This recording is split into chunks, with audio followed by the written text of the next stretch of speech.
കർത്താവിൽ പ്രിയരെ, ഈ തിങ്കളാഴ്ച വലിയ ദൈവപ്രവൃത്തിയുടെ ഈ ഒരാഴ്ച വലിയ നന്മയുടെ തിരിച്ചറിയാം, കൂടെയുള്ളവനെ തിരിച്ചറിയാം. ഇന്നലെ മുതൽ നമ്മളൊരു 4 ദിവസത്തെ ഒരു സീരീസാണ് തെരഞ്ഞെടുപ്പ് അല്ലെങ്കിൽ തിരഞ്ഞെടുക്കപ്പെട്ടവർ.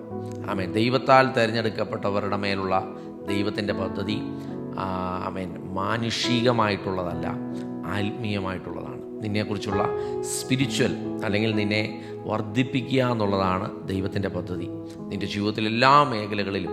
അപ്പോൾ തന്നെ എൻ്റെ കഴിവെന്ന് പറയരുത്, കർത്താവാണ് എന്നെ നടത്തുന്നത്. പൗലോസ് ഗലാത്യ സഭയോട് ഇന്നലെ വായിച്ച ഭാഗം 1 ഗലാത്യർ 1:11 പറയുകയാണ്, സഹോദരന്മാരെ, ഞാൻ നിങ്ങളോട് അറിയിച്ച സുവിശേഷം മാനുഷ്യമല്ല എന്ന് നിങ്ങൾ തിരിച്ചറിയേണ്ടത്. മാനുഷ്യമല്ല എന്ന് നിങ്ങളെ ഓർപ്പിക്കുന്നു. നോക്കിയേ, ദൈവത്തിൻ്റെ പദ്ധതി എന്ന് പറയുന്നത് നമ്മളിലൂടെയാണ് കർത്താവ് ചെയ്യാൻ ആഗ്രഹിക്കുന്നത്. ഒരിക്കലും ഒരു സാഹചര്യം വെച്ച് നോക്കിയാൽ അപ്പോസ്തലനായ പൗലോസ് സുവിശേഷം അറിയിക്കാൻ മാനുഷികമായിട്ട് യോഗ്യനല്ല. പക്ഷേ ദൈവം തിരഞ്ഞെടുത്തവരെ ദൈവവചനം പറയാണ്, ആർ കുറ്റം ചുമത്തും? സ്തേവാനോസിനെ കൊല ചെയ്യാൻ സമ്മതം മൂളിയവനാണ് പൗലോസ്. പ്രിയമുള്ളവരെ, ആ പൗലോസാകുന്ന ശൗലാകുന്ന പൗലോസിനെ പ്രിയമുള്ളവരെ ദൈവം ഉപയോഗിച്ചെങ്കിൽ ഇന്നിത് കേൾക്കുന്ന മുഴുവൻ പേരോടും പറയാം, പലരും നമ്മളെ നോക്കിയിട്ട് ഇതെന്നെ അതെന്നെ എന്നൊക്കെ പറയുമായിരിക്കും. നോ, നിന്നെക്കുറിച്ചുള്ള ദൈവത്തിൻ്റെ പദ്ധതി നീ വർദ്ധിക്കുക തന്നെ ചെയ്യും. മാനുഷികമായിട്ടുള്ളതല്ല നിന്നിലൂടെ ദൈവം ചെയ്യാൻ പോകുന്നത്. നീ ചെയ്യാൻ പോകുന്നതെല്ലാം ക്രിസ്തുവിലുള്ള നന്മ. ആരും ചെയ്യാത്ത ചിലത് ദൈവം നിന്നിലൂടെ ചെയ്യാൻ പോവുക. നിന്നെ ഉപയോഗിച്ച് കർത്താവ് ചില പദ്ധതികൾ ദേശത്ത്, രാജ്യങ്ങളിൽ കർത്താവ് ചെയ്യാൻ പോവുക. വിശ്വസിക്കുന്നവർ ഇത് കേൾക്കുമ്പോൾ ആമേനൊക്കെ പറഞ്ഞ് ഏറ്റെടുത്താട്ടെ.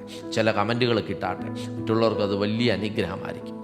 പ്രിയമുള്ളവരെ, ഇത് കേൾക്കുമ്പോൾ ശൂന്യതയ്ക്കകത്ത് ഇരിക്കുന്ന അവസ്ഥയാണോ, നിൻ്റെ ശൂന്യതകളെ അവൻ നിറയ്ക്കാൻ പോവുക. കാരണം ദൈവമാണ് നിന്നെ തിരഞ്ഞെടുത്തത്. നിൻ്റെ മേലുള്ള പദ്ധതിയൊക്കെയും മാനുഷികമല്ല, സ്പിരിച്വലിയുള്ള ആത്മീയമായിട്ടുള്ള വർധനവ് എല്ലാ മേഖലകളിലും കൃപ വർദ്ധിക്കുമാറാകട്ടെ. അല്ലെങ്കിൽ ഈ ദിവസങ്ങളിൽ ആ കൃപയുടെ പെരുപ്പം, ദൈവത്തിൻ്റെ കൃപയുടെ വലിപ്പം എന്താണെന്ന് നിങ്ങളുടെ ജീവിതത്തിൽ, നിങ്ങളുടെ ജീവിതത്തിൽ കർത്താവ് ചെയ്യുന്ന നന്മ മുഖാന്തരം അനേകർ കാണാൻ പോവുക. കർത്താവിലുള്ള കൃപ, ഗ്രേസിൻ്റെ വലിപ്പം എന്താണെന്ന് തിരിച്ചറിയുന്ന നിലയിൽ ആഗ്രഹിക്കുന്ന ആരെങ്കിലും കേൾക്കുന്നുണ്ടെങ്കിൽ നിങ്ങൾ ആഗ്രഹിച്ചാട്ടെ. കർത്താവെ, എന്നോട് ഇത് സംസാരിക്കുന്നതെന്ന് ഏറ്റെടുത്താട്ടെ. എൻ്റെ കൂടെ ഒന്ന് പറഞ്ഞേ, ഞാൻ ദൈവത്താൽ തിരഞ്ഞെടുക്കപ്പെട്ടവനാണ്. പറഞ്ഞേ, എൻ്റെ കൂടെ ഒന്നുകൂടെ പറഞ്ഞേ, ഞാൻ ദൈവത്താൽ തിരഞ്ഞെടുക്കപ്പെട്ടവനാണ്. ഇന്ന് ഇത് കേൾക്കുമ്പോൾ നമുക്കൊരു വചനം വായിക്കാം. യോഹന്നാന്റെ സുവിശേഷം 15-ാം അധ്യായം. ഇന്ന് ഈ തിങ്കളാഴ്ച നമ്മളോടുള്ള ദൂതാണ്. 15-ാം അധ്യായം 16-ാമത്തെ വാക്യം. അനേക മെസ്സേജുകൾ നിങ്ങളിന്ന് കേട്ട് കാണും. ഒരുപക്ഷെ ഇനി കേൾക്കാൻ പോവുമായിരിക്കും. പലതും ഏറ്റെടുക്കേണ്ടത് നിങ്ങൾ ഏറ്റെടുത്തോണം. പക്ഷേ എന്നോടുള്ള വചനം എന്ന് പറഞ്ഞ് ഒരാൾ പറഞ്ഞാൽ, നിനക്കുള്ള വചനം എന്ന് പറഞ്ഞ് ഒരാൾ പറഞ്ഞാൽ, ആ വചനം നീ ഏറ്റെടുത്താൽ, ആ വചനം ക്രിസ്തുവിലുള്ളതാണെങ്കിൽ, അല്ലെങ്കിൽ ആ വചനം എനിക്ക് വേണ്ടിയുള്ളതാണെങ്കിൽ, അത് നീ ഏറ്റെടുത്താൽ നിൻ്റെ ജീവിതത്തിൽ കർത്താവ് അത്ഭുതം ചെയ്യുക തന്നെ ചെയ്യും. വിതച്ച വിത്ത് ആർപ്പോടെ കൊയ്യണമെന്നുണ്ടെങ്കിൽ അത് നല്ല നിലത്ത് വേണം വിതയ്ക്കാൻ. ആ നല്ല നിലം, നമ്മളാ നല്ല നിലം, ആ നിലമൊന്ന് ഒരുക്കിക്കുകയും ഇതെനിക്ക് വേണ്ടിയുള്ള വചനമാണ്, ഇതെന്നോടാണ് സംസാരിക്കുന്നത് എന്ന് ഏറ്റെടുത്തേ. യോഹന്നാന്റെ സുവിശേഷം 15-ാം അധ്യായം 16-ാം വാക്യം പറയുകയാണ്. 2 കാര്യങ്ങളെക്കുറിച്ചാണ് പറയുന്നത്. 1 അപ്പോയിൻറ്റഡ്, 2 ചോസൺ. തിരഞ്ഞെടുക്കപ്പെട്ടത്, ആക്കി വെച്ചിരിക്കുന്നത്. പറഞ്ഞ് തിരഞ്ഞെടുക്കപ്പെട്ടത്, ആക്കി വെച്ചിരിക്കുന്നത്. അപ്പോയിൻറ്റഡ് ആണ്, ദൈവത്താലാണ് അപ്പോയിൻറ്റഡ് ആയിരിക്കുന്നത്. ഞാൻ നിങ്ങളെ തിരഞ്ഞെടുത്തു, നിങ്ങൾ പോയി ഫലം കായ്ക്കേണ്ടതിനും നിങ്ങളുടെ ഫലം നിലനിൽക്കേണ്ടതിനും നിങ്ങളെ ആക്കി വെച്ചും ഇരിക്കുന്നു. ദൈവം ആക്കി വെച്ചിരിക്കുന്നത്, അപ്പോയിൻ്റ് ചെയ്തിരിക്കുന്നത്, അവൻ തിരഞ്ഞെടുത്തത്, ചോസൺ ചെയ്തത് എന്തിനാണെന്നറിയാവോ? ഫലം കായ്ക്കാൻ വേണ്ടി. To bear lasting fruits.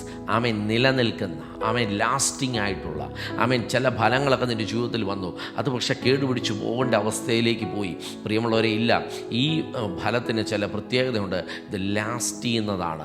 നിൻ്റെ ജീവിതത്തിൽ കർത്താവ് തരുന്ന നന്മകൾ ആർക്കും എടുത്തു കളയാൻ പറ്റത്തില്ല.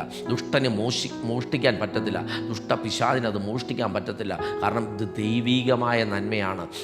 പൗലോസ് ഗലാത്യ സഭയോട് പറയാണ്, ഞാൻ നിങ്ങളെ അറിയിച്ച സുവിശേഷം അത് മാനുഷ്യമല്ല എന്ന് എന്ന് ഞാൻ നിങ്ങളെ ഓർപ്പിക്കുന്നു. അവൻ റിയലൈസ് ചെയ്യണം, ഞാൻ കേട്ട വചനം ദൈവത്താൽ അയക്കപ്പെട്ട വചനമാണ്. അങ്ങനെയാണെങ്കിൽ അതെൻ്റെ ജീവിതത്തിൽ ക്രിയ ചെയ്യാതെ മടങ്ങത്തില്ല.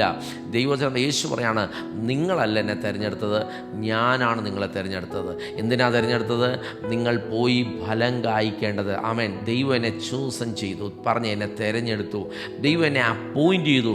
ഞാൻ അപ്പോയിൻറ്റഡ് ആയിട്ടാണ് ഞാനിന്ന് ഇവിടെ ഇരിക്കുന്നത്.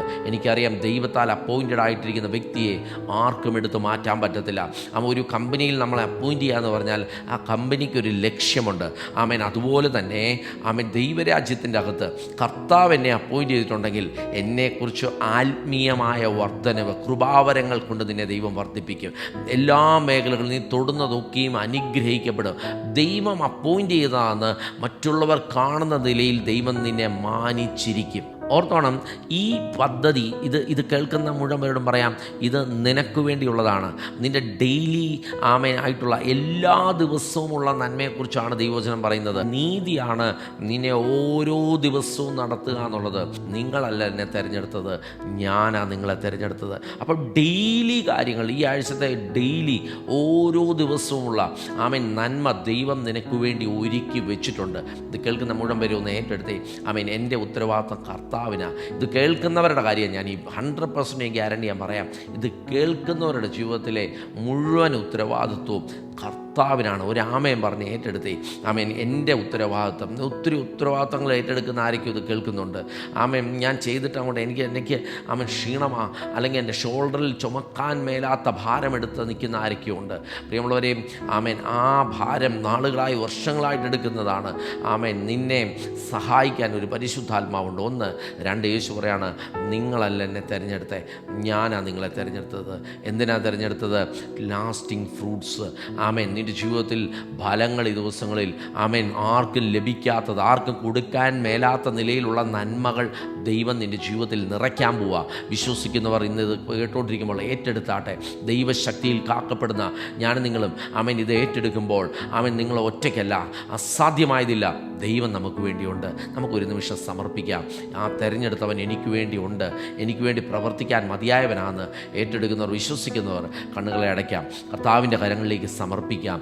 നമ്മുടെ ജീവിതത്തിൽ ഒരേ ഒരു കാര്യമുള്ളൂ, സമർപ്പണമുള്ളൊരു ജീവിതം, സമർപ്പിക്കുവാനുള്ളൊരു സാഹചര്യം. പ്രിയമുള്ളവരെ, സമർപ്പിച്ച് കർത്താവ് എന്നെ തിരഞ്ഞെടുത്താണെങ്കിൽ ഈ ദിവസങ്ങളിൽ എൻ്റെ ജീവിതത്തിൽ ഇന്നു വരെ ഇല്ലാത്ത നന്മ, എന്നിലുള്ള ഫലങ്ങൾ, ഈ ദിവസങ്ങൾ ആർക്കും ലഭിക്കാത്ത നന്മകൾ എന്നിലൂടെ വെളിപ്പെട്ട് ഞാൻ അനേകർക്ക് അനുഗ്രഹമാകുന്ന നിലയിൽ കർത്താവ് എന്നെ ഉയർത്തി മാനിച്ച് നടത്തുന്ന വിധങ്ങൾക്കായി സ്തോത്രം. അനുഗ്രഹിക്കുകയാണ്. ഈ ആഴ്ച ജയത്തിൻ്റെ, അത്ഭുതത്തിൻ്റെ, വിശ്വസ്തതയുടെ, കർത്താവിൻ്റെ വിശ്വസ്തത എന്താണെന്ന് ഇവരിലൂടെ തെളിയിക്കുന്ന നിലയിൽ, അടിയനിലൂടെ തെളിയിക്കുന്ന നിലയിൽ എല്ലാ മേഖലകളിലും വലിയൊരു വർധനവ്, ലാസ്റ്റിംഗ് ഫ്രൂട്ട്സ്, ഇന്നുവരെ കായ്ക്കാത്തതുപോലത്തെ ഫലങ്ങൾ ഇത് കേൾക്കുന്ന മുഴുവൻ പേരുടെ ജീവിതത്തിൽ, തലമുറയിൽ, അവരുടെ വരുമാന മാർഗത്തിൽ, ആരോഗ്യത്തിൽ വലിയൊരു വർധനവ് കർത്താവ് കൊടുത്തതിനായി സ്തോത്രം. അനുഗ്രഹിച്ചു പ്രാർത്ഥിക്കുന്നു. കർത്താവ് ഇന്നത്തെ ദിവസം ജയത്തോടെ നടത്തുന്നതിനായി നന്ദി, യേശുവിൻ നാമത്തിൽ തന്നെ. ചില ഇൻ്റർവ്യൂവിനൊക്കെ പോകുന്നവർ കേൾക്കുന്നുണ്ട്. കർത്താവ് നിങ്ങൾക്ക് വേണ്ടിയുണ്ട്. കർത്താവ് കയ്യെ പിടിച്ചിട്ടുണ്ടെന്നേ, ഒറ്റയ്ക്കല്ല പോകുന്നത്, യേശു നിങ്ങളുടെ കൂടെ ഉണ്ടെന്ന്. ഈ തിങ്കളാഴ്ച ജയത്തിൻ്റെ ആഴ്ചയാണ്. ഈ ആഴ്ച നിങ്ങൾ പോലും ചിന്തിക്കാത്ത ചില വിസയൊക്കെ ബ്ലോക്കായിട്ടിരിക്കുകയാണോ? കർത്താവ് നിനക്ക് വേണ്ടി ചില വഴികൾ തുറക്കുകയാണ്. കർത്താവ് നിനക്ക് വേണ്ടിയുണ്ട് പ്രവർത്തിക്കാൻ. ഇത് കേൾക്കുന്നവരുടെ ജീവിതത്തിൽ അനുഗ്രഹമാണെങ്കിൽ മറ്റുള്ളവർക്ക് ഇത് ഷെയർ ചെയ്ത് കൊടുക്കുക. ഉറപ്പായിട്ട് ഷെയർ ചെയ്ത് കൊടുക്കുക. ഷെയർ ചെയ്ത് കൊടുക്കുമ്പോൾ നമുക്ക് ചെയ്യാൻ പറ്റുന്ന ഏറ്റവും വലിയൊരു കാര്യം, സുവിശേഷ വേലയിൽ എനിക്ക് കൈ കോർക്കാൻ പറ്റും. മറ്റുള്ളവർക്ക് അയച്ചു കൊടുക്കുക. നിങ്ങൾക്ക് അനുഗ്രഹമാണ്, കമൻറ്റുകൾ ഇടുക. എല്ലാ ദിവസവും രാവിലെ 5 മണി മുതൽ യൂട്യൂബിലും ഫേസ്ബുക്കിലും ടെലികാസ്റ്റ് ചെയ്യാണ്. കർത്താവ് നിങ്ങളെല്ലാവരെയും ധാരാളമായി അനുഗ്രഹിക്കട്ടെ.